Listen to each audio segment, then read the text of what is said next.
to the Green River Area Homemaker Leader lesson on managing holiday expenses. I am Rondine Rollins, the FCS assistant from Henderson County. Today, the agents that are presenting are Amanda Hardy, Henderson County FCS agent, Amanda Dane, FCS agent at large, Katie Alexander, Daviess County FCS agent. And I would also like to thank Ella Furquin for her technical support. Thank you.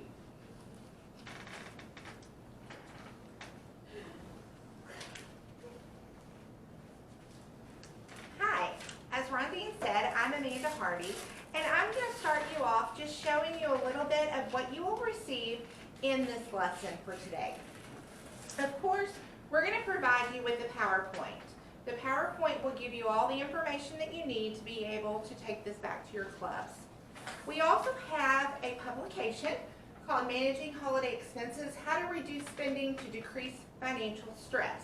This one is really neat because it goes into the tips for specific holidays. So it breaks down how you can reuse some of the same things for other holidays. We also will include a facilitator guide that will walk you through every single point of the lesson. So we hope that you have fun with this lesson. It really gets you thinking about the holidays, and I know for me, it makes me want to go home and start doing some decorating. But have you ever looked forward to the holidays and then you think about, okay, we've got to spend a lot of money, or I might not have that money to spend? You know, how you will pay for things, of course, can be stressful. So that's what we're going to talk about today, is how to make it not stressful. We know that a lot of people get together during the holidays for family traditions, and of course, remembering why you're together and not thinking so much about gifts makes it even more enjoyable. So, have you ever experienced holiday blues? Have you looked forward to the holidays but worried again about how you're going to pay for it? Have you stressed about how to provide a fun experience for your children without breaking the bank? And have you had the January holiday financial hangover, where you're trying to pay everything back? These are questions that you need to ask yourself. Many individuals feel the way that you do when it comes to financial stress, and it's important to recognize that there are some strategies to help with all of this. So being mindful and then also able to enjoy your holidays with family and friends are very important. Now, some steps of creating your holiday budget. You want to make sure you review your holiday budget. Review what you know, who did you give a gift to last year? Who did you forget maybe? What challenges did you face? Did you use a credit card too much? What worked well with your immediate and extended families? And what did not work well for your immediate and extended families? So these are all questions that you need to ask. One way that you can do this is have a plan. Good money management practices can help you better enjoy the holidays. Now, we talk about gifts. Of course, make a list. Know who you need to buy for, what you've purchased, so that you aren't buying something for someone more than once. You know, if you start buying things because they're on sale, you may forget that you bought them something already. And then, of course, decide who you are buying for. You know, a lot of families draw names. Some families play games. One year we did a game where we all bought a present for someone. And then we played a game to see who got it. And then it kind of became a challenge and kind of just a fun who could take whose gift. Of course, we still bought for the children, but this was more of an adult fun time. We were adults that really didn't need anything, and this just made the holidays even more fun and less stressful. So some steps, another step for creating your holiday budget is, of course, make a list of everyone who will receive a gift as well as the items that cost money during the holidays. So not just your food. You want to make a list for not just your gift. You want to make a list for your food, how much you're going to spend. You want to have gasoline. If you're having to travel somewhere, there's going to be some travel cost. And two, if you're out shopping, you may need a babysitter. So put those costs in there that you might not think about as well.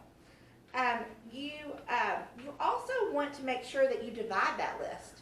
You want to have a list for necessary items versus items that are more about want instead of a need. So divide those out and see where your money is at that point. Now, another one, if several holidays occur close together, consider one budget for all holidays. So, for instance, my daughter's birthday is in December, and then we celebrate Christmas. Those are two holidays right there, back to back. So we have to budget. We have to think about, okay, what is the birthday gift? What is the holiday gift? So think about that, and maybe you can put one big thing together for both events. Determine how much you can afford to spend on each item. You know, you may set costs for each person in your family and not go over that. If you have kids, I know a lot of times you've got to be fair. So try to be fair with the amount that you spend as well. Decide how you're going to pay for these items. So are you going to pay for them cash? Are you going to put them on a credit card? Are you going to do layaway? Now with those things, you want to make sure that, for instance, with layaway, you don't want to have to spend a fee. And then credit cards, you want to make sure that you're able to pay those credit cards off. So if you're going to put items on a credit card, you need to be able to pay it. So cash sometimes is better for some people. Credit cards, other people can handle. Now, when you're shopping, especially when things are on sale, I am one to tell you I love Black Friday shopping, but I tend to buy things that really aren't for the holidays. They're for a good deal. So think about that when you're out shopping, that even if you see something that is a good deal, if it's not really a need, you may not want to purchase it. You may only want to purchase those items that needs to be for a gift. So really think about that. Stores will put things on sale during the holidays, and you just want to make sure that you're buying the things you need and not so much the things you want. So now we're going to talk about where the money goes, and Amanda Dame is going to come present on that. Thank you all very much.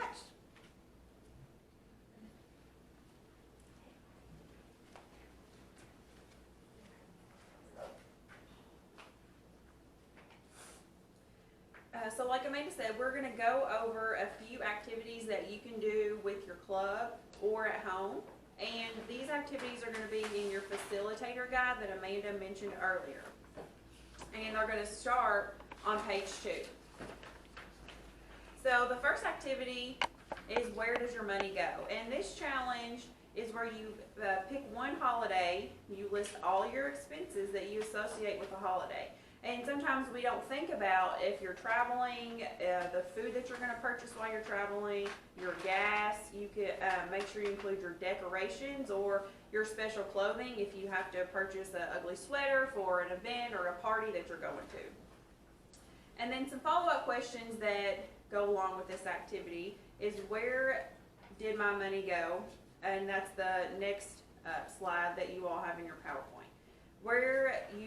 Were you surprised with the total of your holiday expenses? Can you identify areas that you overspent? Did you notice any unexpected expenses? And those can be maybe gas or food that you didn't tally up before you made this budget. Did you think of some ways to reduce expenses? So that's the first activity that you can go through with your club. And then the second one is called "'Tis the Season to Be Creative." And this challenge you can do as a group, and you develop a budget for a $1,000 holiday celebration. And so again, make sure that you're budgeting for food, and this suggests for 12 people. Decorations, gifts for all your family members and friends or co-workers, and other miscellaneous expenses that you may identify. Some follow-up questions to go along with this activity is, was it difficult to create a budget? Did you feel you had enough money to celebrate the holidays the way that you wanted to? And this is also a great activity that you can do with your family to help them be more mindful of expenses that occur during the holidays.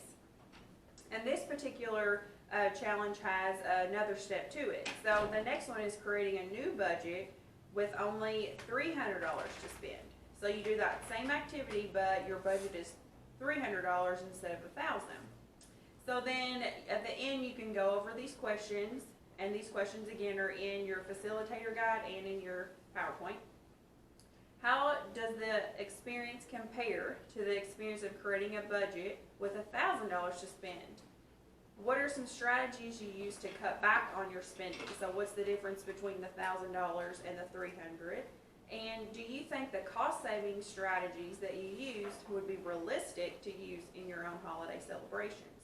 So it kind of gets you thinking about ways that you can cut back. And then the last activity that we're going to discuss is decorating on a budget. I know we all like to decorate, and sometimes those can be those added expenses that we don't calculate for each year.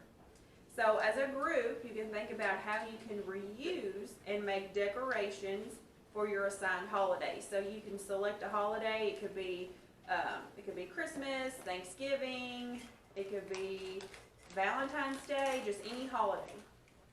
And then you want to be prepared to share your suggestions with others. And then some follow-up questions that go along with this activity. Was anyone able to recommend strategies they use at home? So did you get different ideas to redecorate or repurpose items that you have at home, which will cut back on your expenses in the long run? Are there any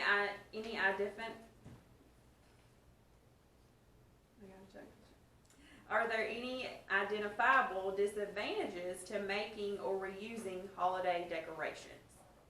So as your all's minds are kind of thinking about decorating on a budget, I'm going to turn it over to Katie Alexander, and she's going to go over some items that we have up here on some examples about decorating on a budget and how you can repurpose some of these items to use for all different holidays.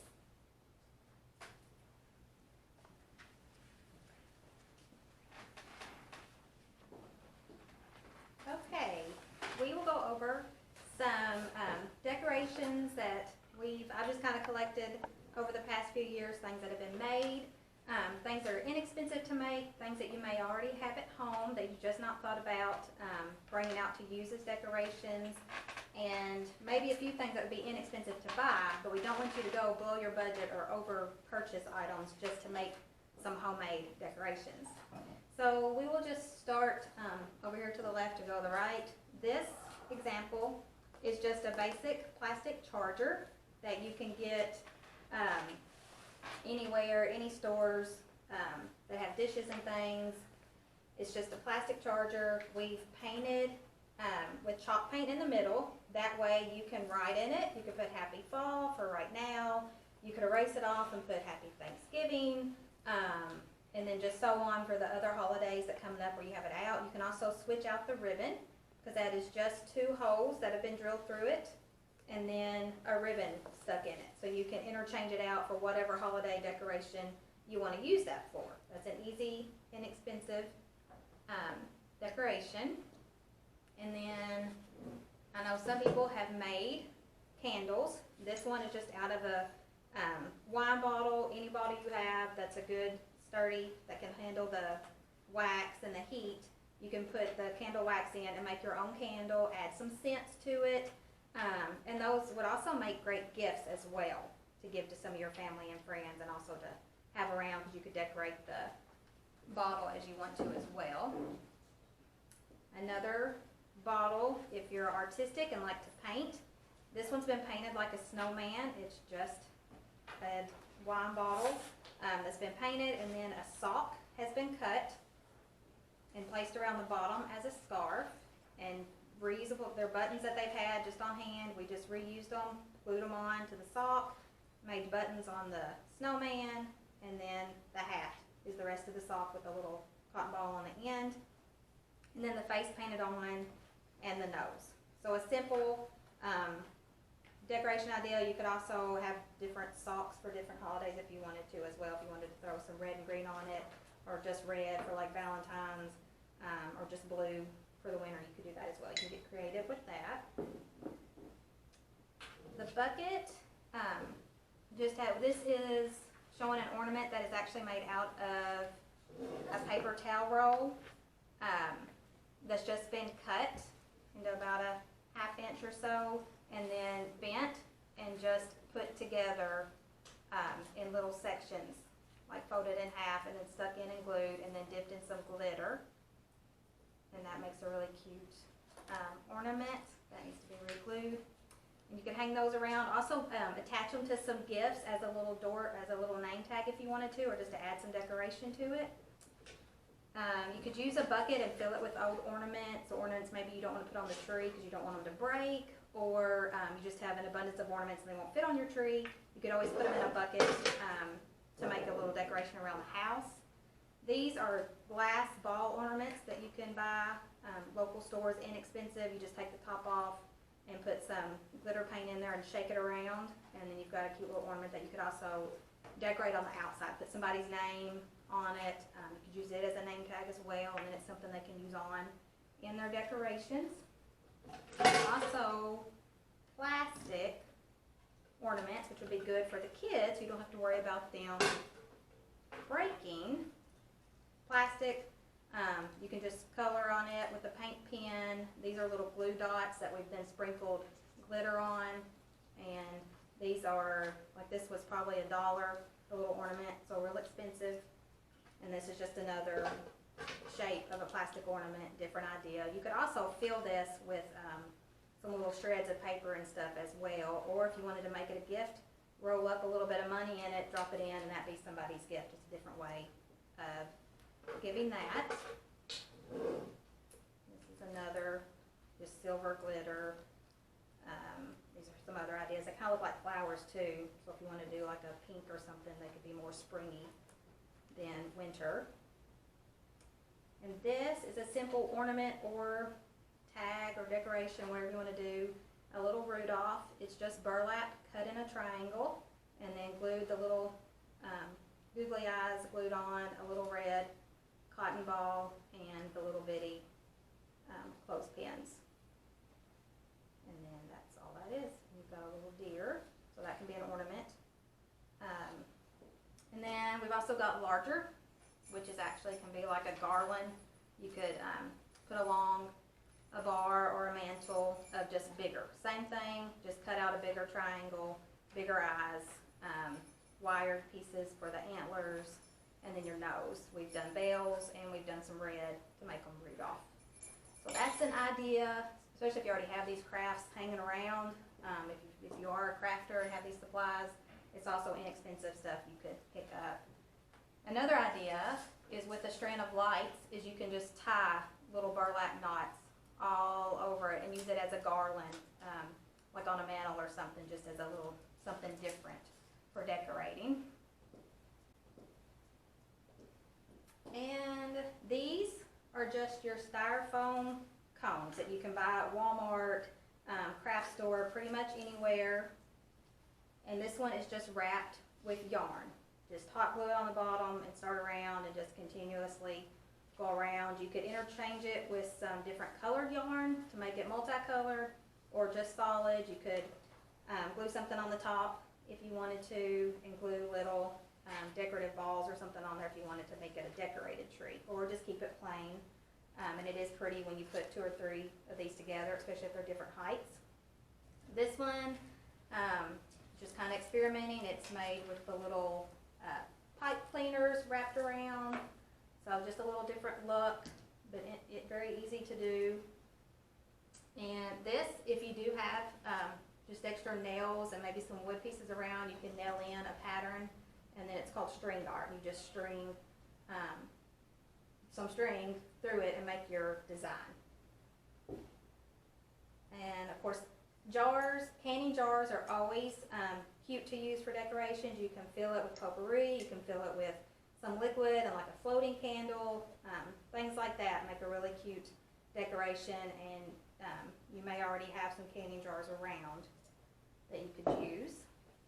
So if you're a sewer, you can make things like coasters and things like that to give as a gift. You could also place them around your house to be used to decorate. Like this is a really cute 4th of July that you could put out, but then you could also bundle them up and give as a gift for other people to use as well. And of course, ribbon's always good to have on hand to make big bows, to put ribbon. You know, you can also, if you have real pretty ribbon, kind of stuff it around or twist it around in a jar. You know, things like that. Putting a bow on things just adds a little bit of decoration that's inexpensive that you can do. There's some other ideas with decoration and with gifts and things in your handout that was mentioned at the beginning. I'm also going to bring up, there is an evaluation for this lesson that we ask that you fill out. And if you can, get it back to your extension office. And then if you do not have an agent, we ask that you all get it to either Henderson County or Daviess County. So I believe that is it. So we hope you all have enjoyed this lesson, hopefully got some good tips, and hopefully y'all can have a stress-free holiday.